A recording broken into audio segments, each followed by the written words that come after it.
Ontogénesis de la actitud creadora. Al principio se dijo que resultaba difícil poder definir una actitud desde su origen. Se consideró el resultado, es decir, la creación ya plasmada, como la mejor prueba evaluativa. Ahora bien, existe una manera distinta de aproximarse a los orígenes, y esta es la experiencia individual. Cada uno de nosotros es, de algún modo, un generador de procesos que luego pueden o no participar en el escenario histórico. Esta ontogénesis nos facilita mucho las cosas en lo que de observación directa tenga nuestra búsqueda de lo verdadero. El mito individual nos habla, por ejemplo, de nuestra participación en el origen de la imaginación colectiva. También nos plantea la posibilidad y por lo tanto el compromiso de volvernos parte activa, consciente, de un proceso aparentemente involuntario. Podemos analizar ahora de qué manera se interrelacionan los mecanismos racionales e irracionales dentro del proceso creador. La creación espontánea por excelencia es la poética. En ella interviene la intuición preverbal y su cercanía con la música la vuelve una de las formas más arraigadas en la psique infantil. Hemos experimentado su magia desde el inicio de nuestra vida a través de las nanas, las canciones de cuna y aquellos soliloquios acompañados de una especie de monotemática frase musical que sostenía nuestro inicial y precario discurso poético. Pero no es tan exacta esta percepción vista de cerca.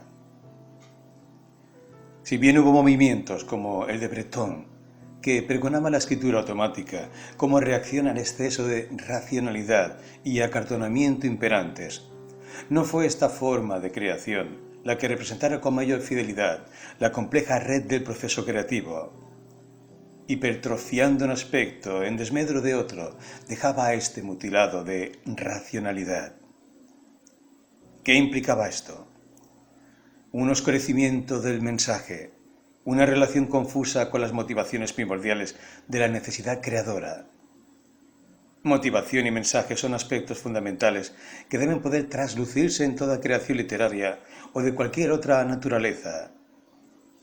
Este imperativo no surge de una obligación deliberada, sino de una necesidad comunicativa, espontánea y original. ¿Cómo sucede la motivación en el proceso creador? Tenemos algunas voces que nos han hablado ya de la necesidad vital de la creación. Rilke le decía a su interlocutor, Capus, que intentara pensar la vida sin escribir, y que, si le resultaba soportable, entonces olvidara para siempre la literatura. El sentido de salvación que subyace en el gesto creador es fundamental para entender de qué se trata esta extraña decisión vital. Alguien elige una forma alternativa entre la vida concreta y la enajenación de la locura. Esa alternativa lo vuelve a la vez más concreto para sí mismo y más abstracto para su entorno. Se sabe padeciendo la contradicción de crear un mundo que no existe y que sin embargo habita la historia de lo no sucedido. A la sombra de la metáfora se gesta este mundo en su segundo término. La noche es un pez de sombras. Alguien bebe en la copa del mundo. Otro duerme cubierto de puñales. Es una motivación que no empieza la creación concreta, sino mucho antes. El proceso de cada creación no es más que una pequeña réplica de ese anhelo original. Voluntad de dejarse invadir por un mundo interior que no puede poseerse. Responsabilidad de descifrar y llevar a este mundo al sitio exacto de nuestros ideales, es decir, al más puro de los sitios de nuestra racionalidad. Todo esto implica previas actitudes morales en relación con nuestro ser en el mundo. Saber que nada de lo que somos o creemos ser se posee plenamente posibilita nuestra aceptación frente a la invasión del ánima creadora. Comprender que todo decir es un hacer nos obliga a buscar la exactitud en el mensaje. La motivación entonces tiene no solo el sustento de una necesidad, sino un previo sustento ético que permite que esa necesidad exista. Lo mismo sucede con el mensaje. Como ya dijimos, quien sabe que todo decir es un hacer, no puede dejar librado a capricho del automatismo los contenidos esenciales de su obra. Racionalidad e irracionalidad son aquí hermanas que se definen en su interacción. Ambas funcionan movidas por distintos aspectos de una misma necesidad expresiva. Pero, ¿cómo se da esto la pequeña réplica de un proceso creador concreto? Un ejemplo. La metáfora tiene un mecanismo no muy difícil de comprender, aunque sí complejo para internalizar. He trabajado en el problema de la metáfora no solo con adultos, sino con niños. Coordinado talleres de distintos niveles, desde 4 hasta 12 años. Con los más pequeños trabajé sobre la metáfora, sin separarla todavía del nexo ¿cómo? Organizados en un grupo de no más de 10 niños, pasamos de la verbalización de un material concreto, una cajita que contenía 2 elementos distantes, a la enunciación de palabras. Los niños pequeños se caracterizaron por su libertad en la composición de asociaciones distantes, libertad que provenía más que de una desestructuración voluntaria, de una estructuración pobre, producto de la poca experiencia en lo que se refiere a las relaciones existentes entre los objetos. En primer lugar, en lo que respecta al material concreto, me basé en el llamado binomio fantástico de Gianni Rodari. Los 2 elementos del binomio estaban dados al principio por los 2 objetos, intentando que estos no pertenecieran al mismo conjunto, con el fin de dar la mayor impresión de extrañamiento posible, lo que supuse llevaría a relaciones más abiertas para la organización de una determinada fantasía. Por ejemplo, una muñeca y una llave, una ambigua escultura de pájaro y una casita en miniatura. El resultado fue el esperado.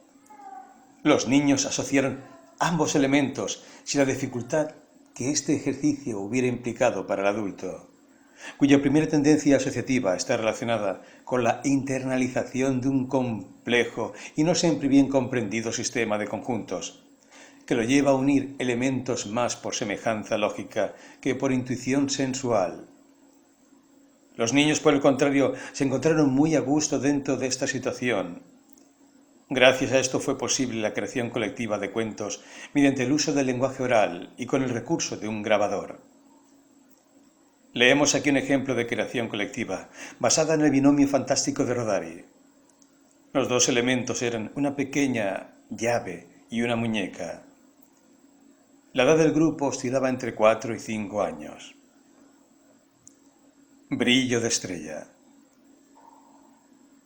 Había una vez una llave. Una muñeca jugaba con la llave. La muñeca quería abrir la puerta del escritorio. Adentro del escritorio había brillo. Era el brillo de una estrella que se había caído esa noche. Cuando la muñeca abrió la puerta del escritorio, se encontró con una bruja enana que cuidaba el brillo de la estrella. La muñeca se puso a llorar. La bruja, enojada, gritó: ¡Dame la llave! La muñeca le dio la llave y siguió llorando. Entonces llegó la madre de la muñeca. La madre le pegó a la muñeca porque había agarrado la llave. La madre no sabía que dentro del escritorio había una bruja enana que cuidaba el brillo de una estrella caída esa noche. Cuando vio todo esto, la madre dijo: ¿Qué pasó? Y para castigar a la bruja, le sacó la escoba y la bruja se tuvo que ir caminando. Con el brillo de la estrella, la madre y la muñeca hicieron un árbol y lo pusieron en el jardín. Era un árbol de brillo de estrella. En efecto, como se puede ver en esta historia, el binomio fantástico sirvió de entrada al sentido básico de la metáfora. La relación distante de 2 términos, cuya relación es, en tanto sucede, más por necesidad poética que por lógica. La presencia de la actitud espontánea e irracional fue determinante en esta parte de nuestra tarea. La sensualidad de la palabra resultó el sustento en la mayor parte de estos ejercicios. Más tarde, y sin eliminar el nexo coordinante, se trabajó con la consigna de utilizar el segundo término como disfraz del primero. Surgieron así las siguientes asociaciones en el que denominamos el juego de los comos. 1. Un corazón como una pared. Es una pared que late y se entristece. 2. Pulseras como ojos. Ojos cóncavos y tintineantes que destellan varios colores. O bien, una más estructurada. 3. Una paloma como un avión. Avión que hace su nido en los árboles y tiene alas tibias de plumas blancas. Como se verá, el trabajo estaba fundado en la búsqueda de un pensamiento lo más original posible.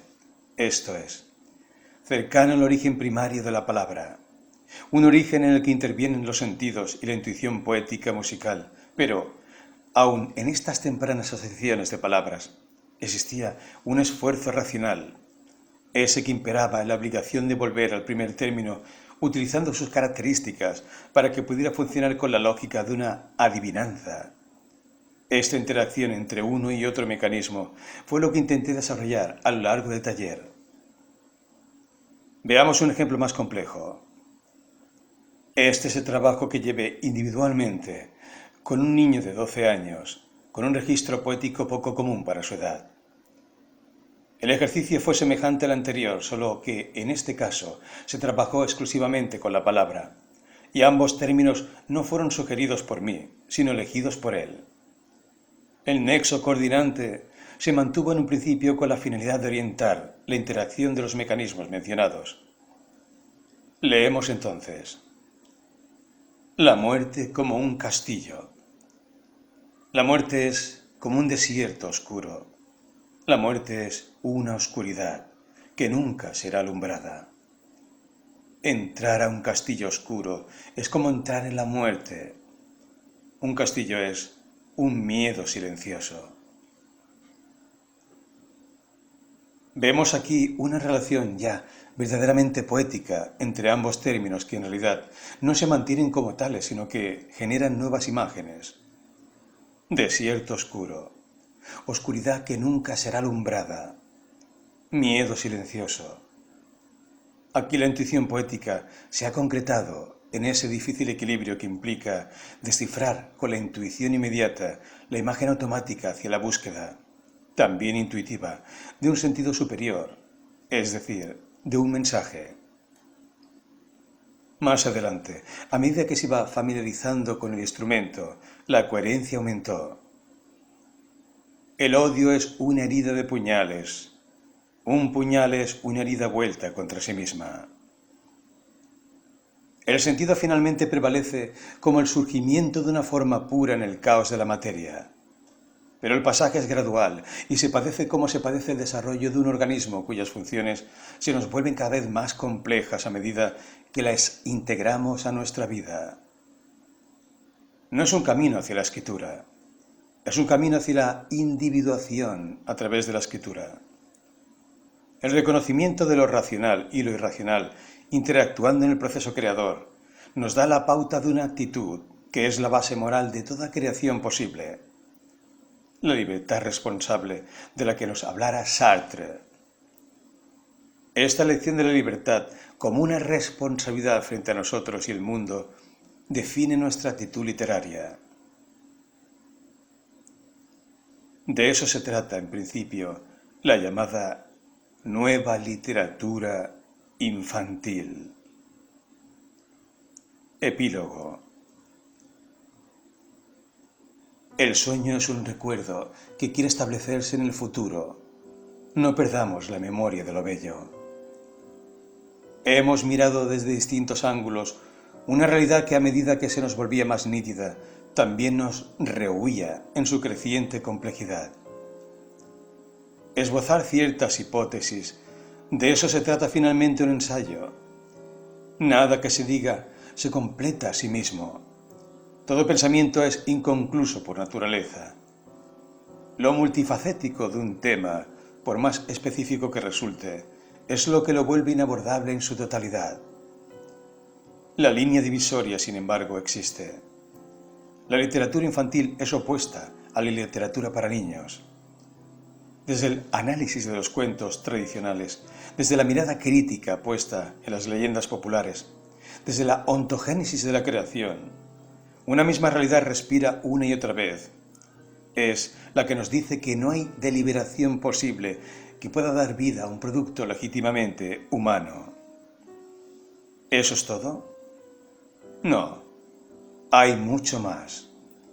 La falta de conciencia que define nuestra realidad cultural y social sirve y servirá de sustento a estas confusiones, en tanto no impere la buena fe de una nueva actitud, que sepa sacudirse este sofisma de la desideologización y retome el camino de los ideales, sin ensalzarlos de viejos dogmatismos. Una nueva literatura infantil es un nuevo sueño colectivo hacia otras puertas, que no son las absurdas puertas, que no abren más que a muros postmodernos en un alarde de escepticismo, que como tal no se padece sino que se complace. Las nuevas puertas deberán poblarse de distancias familiares, porque todo futuro no es más que el sueño de un recuerdo que quiere restituir su mundo perdido. El caos pide por el cosmos vendrá cuando el caos se comprenda a sí mismo y su memoria recupere el alfabeto del inicio.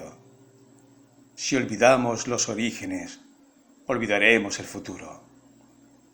Un niño que sepa inventar al hombre, como decía Jacqueline Hill, solo es posible junto a un hombre capaz de resignificar al niño.